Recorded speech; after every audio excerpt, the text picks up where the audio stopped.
Redshift here, doing my part to shift perceptions out of the pink and into the red. This is Forgotten Furion. I'll kill you with my teacup. And I bow to no man, in that order. And I'm back for another episode of Redshift Paradox. So if you want some, come get some. And here we go. 9 more poems and commentary. I'll share with you the following from Arctic Haikus. The snow is melting. Thunder above heaven growls. Splintering glaciers, the bells of hope chime. Upon this world of judgment, appraising mankind. Tears spray in the wind, glittering like silver frost. The trusting spring days. Dawn opens soft air. Orbits Earth's interior. Flaunts a certain flame. And the following poem by James Adkins called Misogyny. Women walking in the park. Neath branches drenched in light. Summer dresses, low-cut tops, and smiles that invite. Women with their depthless eyes and their bodies built for sin. Lips through which they mouth their lies, to draw the weaklings in. Watching women on the train and wishing they were mine. Maybe I will take me one and keep her for a time. Drowning in their depthless eyes, choking on their spite.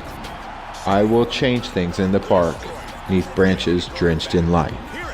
Yeah, that's some creepy almond right there. Okay, so high heels and foreskins. Women like castration jokes for the reason that they make them feel powerful in a sick way. See Freudian penis envy.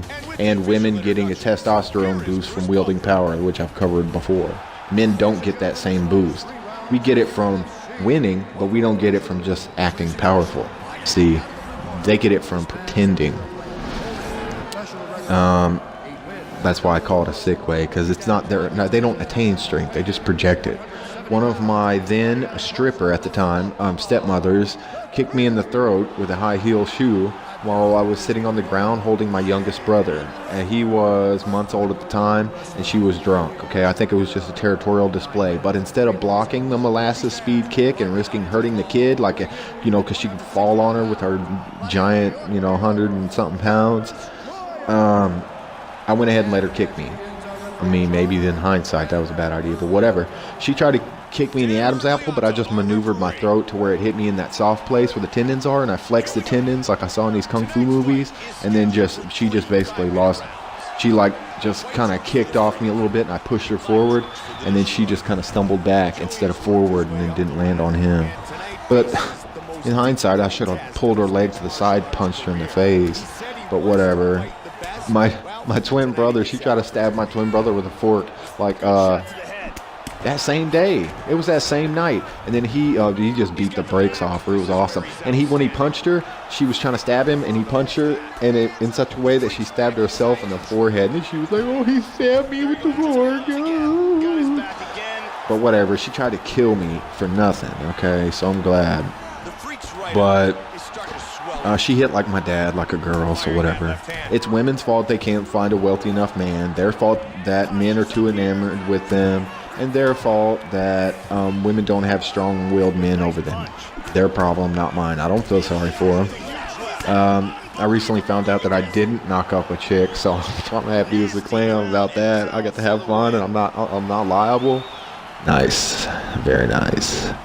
Okay, so society and women in general would have me committing suicide, living in the street, starving, living in misery and squalor, and they still don't care about me to this very day. So I'm not like you, Redshift. I don't care about the future or the children or the society or the women's or any of that. My twin brother and I were ambushed, circumcised at the age of 5. You mentioned circumcision. While my single mother-raised dad was in prison because my childless aunt was too lazy to explain basic hygiene to a 5-year-old child who already knew how to speak and read. Whatever. I think she told me one time that you gotta do this, and then I was like, okay. But then, I'm a child. You gotta remind them at least once or twice. And I was under a lot of stress because I had to do a lot of the parenting because they were in relax mode and drinking all the time. Ugh. Get women. Okay, so, and As far as circumcision, the Holy Bible says this in Romans 2:28 through 29, which is large justification for it. Circumcision. For he is not a Jew who is one outwardly, nor is circumcision that which is outward in the flesh.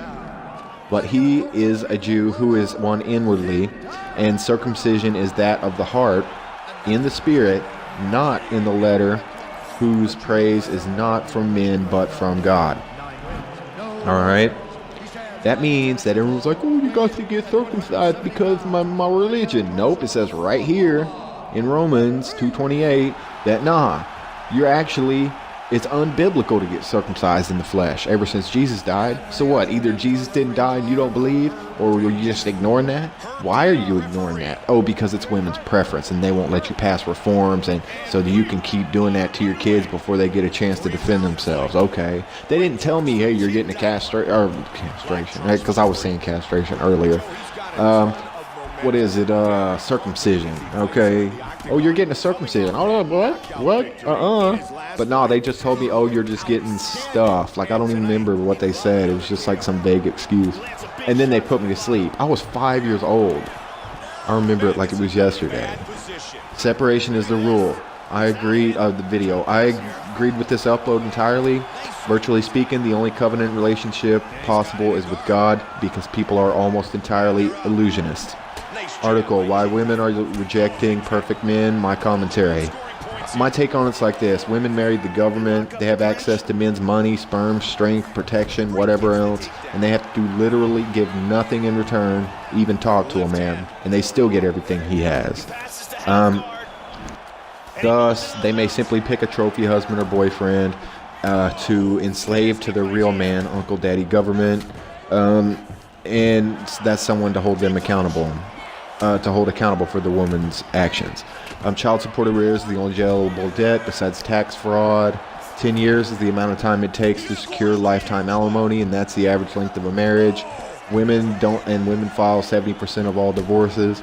Women don't pay men's bills, so why would a lower class and dominant man risk anything for that? Not me. Shame, mysteriousness, and other things. Women can and have the ability to entertain dark thoughts and concepts, okay?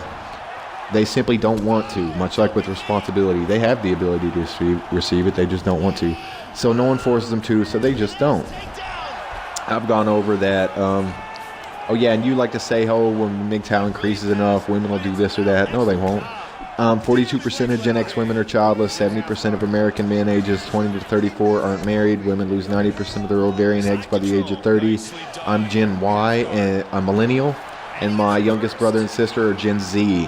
I suspect, okay, now as it stands, about 35% of all unmarried women have children, okay, and 35%, it's like an even split of the unmarried ones, which are 70%, okay, of my generation. But that's only the ones who are already over the age of 30, all right? I think it's over the age of 40 in that statistic.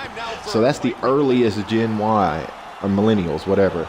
But I suspect by the time it's fully tallied, it's going to be closer to 60 than that are childless. Because Gen X is 42%, and we have a much higher female employment and lower marriage. So we'll see. I don't care if it's 100% are childless, honestly. But my youngest brother and youngest sister are, in fact, Gen X or Gen Z. 60% of our millennial women, or rather, 60% of our workforce also is female. But when Gen Z is just pushing for gynocentric traditionalism, they're not looking at selective service, affirmative action, misandric laws, none of that. They just want everything to smooth over. So I see that we're going to have another technological revolution, then we're going to wind up being Venezuela, okay? Right after that. Because of rampant immigration, women's socialism, and the nonsense, okay? So, have you seen the neurotic, sweet, and childless Generation X women? What about the neurotic, bitter, and childless Generation X women, which are about 42% of them? Which of those do you think will have the most influence, considering that women are the population and voting majority? I'm asking Redshift. I'm sure that you're familiar with the antagonistic figures of Snow White and Rapunzel stories. Only this time there will be a dramatic shortage of protagonistic, wealthy male characters. What do you say, old Shifty Bear? Negative capability. Women do not have more negative capacity or empathy than men do. They just use what they have differently. I believe they actually have less of both than men do. Although they do have larger emotion and communication centers in their female brains. Greater emotional reactivity in women may explain many things, such as their being twice as likely to suffer from depression and anxiety disorders as men. Overall, women reported being more reactive to emotional images. Meanwhile, higher levels of testosterone were most frequently associated with lower sensitivity to the images. While higher estrogen levels, regardless of the person's sex, almost always meant increased sensitivity to the images, okay? Now, I wonder what a parallel study about positive emotional stimulus would reveal. Those images were only for negative. Now, the personal hypothesis of mine is that men have more intense emotional experiences, but that women are more reactive to them. Whereas women have a higher emotional expressivity, meaning reaction, regarding negative emotions. I speculate positive as well. Additionally, gender differences may depend on specific emotion types, but not on the positive or negative charges of the emotion, either being input or output. Okay, so that confirms basically what I was saying, is that. But the unique female stress response cascade is mediated by an oxytocin rush, which males lack. Ergo, women do have a higher emotional strength and body or facial expressiveness as compared to males. When it is not, or where it is not for the oxytocin involvement. Look up oxytocin effects. Because I believe that that men actually, it's confirmed that men do have a stronger emotional response because like women have a stronger initial response, but it's mediated with oxytocin, which dulls it, okay? Which explains why they're more expressive, because oxytocin helps to encourage facial gazing, okay? And I'm not going to go all the way into it. But the idea is that men have stronger emotional responses than women after the process, whereas women have more before, and then it's mediated, and it comes out weaker, which explains why they have less empathy and less negative or positive capacity. What's up? Okay, so, right, so, yeah. Your overly naturalistic landscape of an atheistic worldview is correct until a new evidence comes and slaps it in the face. All right, Mr. Redshift? That's just what I think about it, okay? Yeah. So, when there's a new paradigm, we'll see. Other than those things, in my opinion, you were accurate about what you said in this upload, especially about the current return to stupidity in accordance with Bredefault's law, and pertaining to women's love of the government over men. Proverbs 11:14 says, "Where there is no counsel, the people fail, but in a multitude of counselors there is safety. He who is surety for a stranger will suffer, but one who hates surety is secure." All right. I'm Forgotten Furion, and I'll catch you all on the next one.